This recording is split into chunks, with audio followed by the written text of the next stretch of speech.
Hey everybody, back on True Survival here. Posted a video up of me making a maul.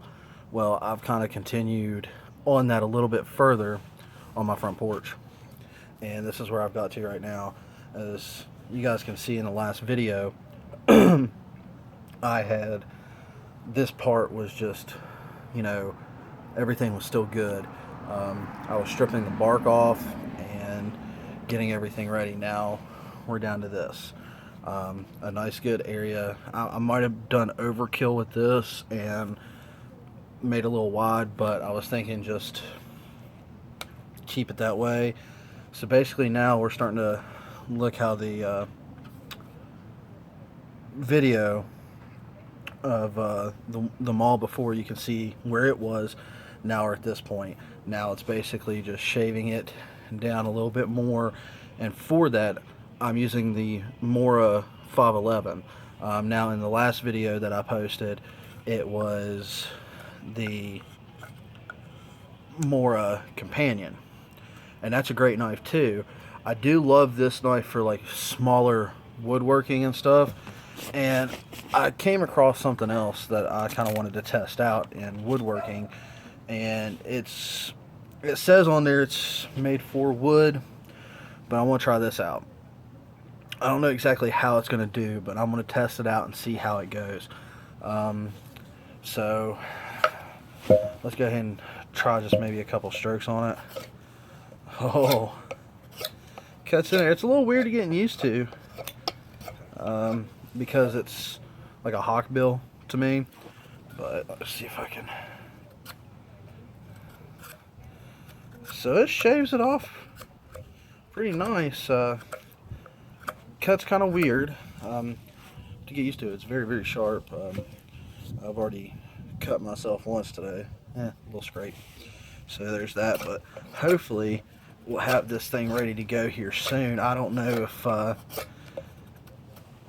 gonna post a third video up of it, or I might just leave it at this and then like maybe take a screen capture, and the next time I go live or something, you guys can see the final product after I get this done. But hopefully I'll figure out something to do. But just now it's just shaving it down into a handle that you would want. So if you do this project yourself, when you're shaving it down, just put your style into it. Like if you would want the handle to be shorter, I'm doing a long handle to it because I want to be able to, if I really want to get to it, I can come down here with it and do it this way.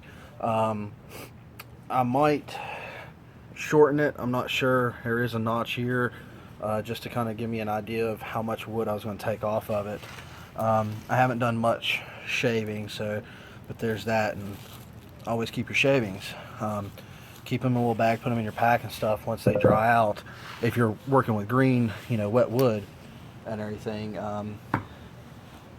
it can be useful so that you can basically, you get all this up there and you got a nice big tinder bunch, or kindling, or however you want to put it. So this is it right here. It's coming along fine. I mean, basically once I shave it down and get everything going on it, then it's just a process of taking some sandpaper, getting that going on it, so you don't have any extra like splintery things trying to stick you, and get that done. And while I'm talking to you, I'm still working on this as well. So you've got that going for you. Just to sand it down, make it nice and smooth. The head I really don't care about, because it's probably going to get a whole bunch of dents and dings in it from, hammering stuff. I mean, come on. So it's a great project. I mean, I love doing this kind of stuff, especially when I have time to. And like I've told everybody before, I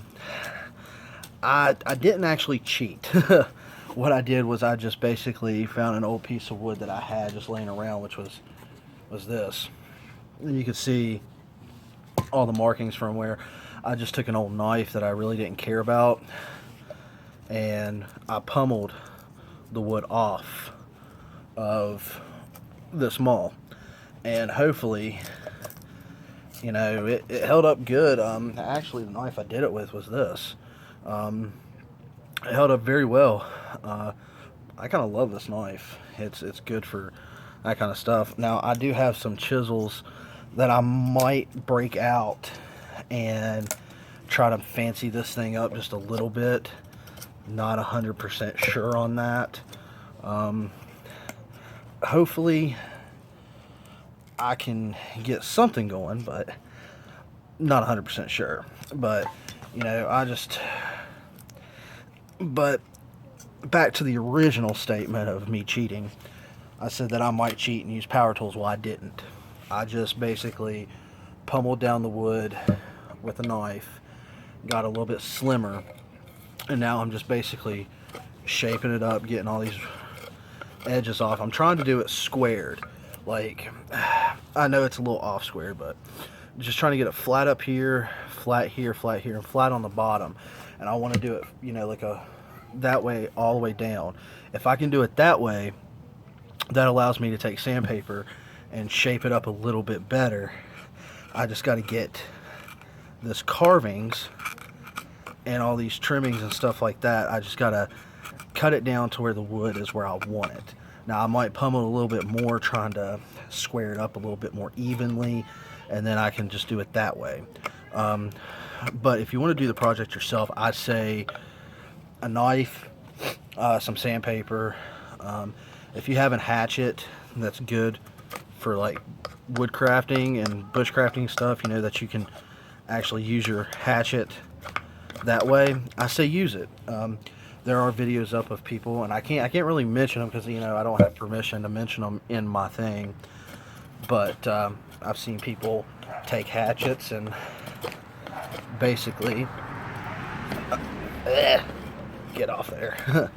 Basically, you know, trim this down. Now, yes, this is gonna look a little different. Like a lot of people that I've seen have it like coming down and then it blends into the handle. I'm doing mine a little different. I've done that before, but I want to do it this way to see exactly how much punishment it can take. I mean, come on, it's a maul. If it gets destroyed, it turns into firewood, so it's not like a waste. Plus all the stuff that I scrape off, it's just turns into tinder or fire starting things for you to put in your packs or something. But it's a great little project just to kind of pass away time and get it going. So this is what this is right now. And like I said, if I go out here and I snap the head off of this thing from pummeling or whatever I need it for,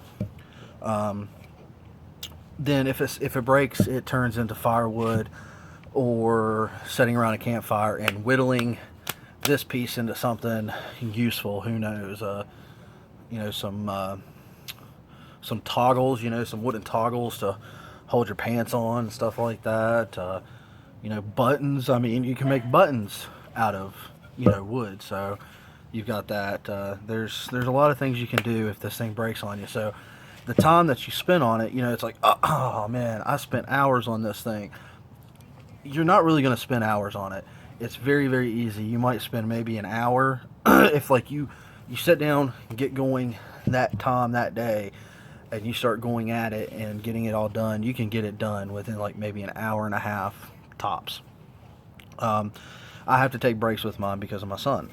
So with this, like I said, if it breaks, I just basically did practice. You know, I practiced making it. I made it a different way to see if it would work, trial and error. And if it breaks, like I said, either another wooden project that I can carve out of this, or if I just feel like, forget it, I'm not doing anything else with this thing, I can just throw it on top of a fire and have myself firewood. So yeah, this is where we're at right now, and I encourage anybody that watches my channel to do stuff like this because it is very good. I might actually, what I might do is just like shape this up a little bit more, maybe wrap some paracord around the handle to give myself a better grip, and I can do it this way. So once this is made, I'll sand it down, get it all nice and smoothed out, and then I will show you guys the final product, maybe talk a little bit more about it, and maybe some upcoming things that's coming, because it is getting very close. I mean, it's, you know, very, very cold out. It's winter where I live, so have not had a lot of snow, but it's getting ready to come. So until next time, ask yourself the question of, are you paranoid, or are you paranoid enough? Take it easy.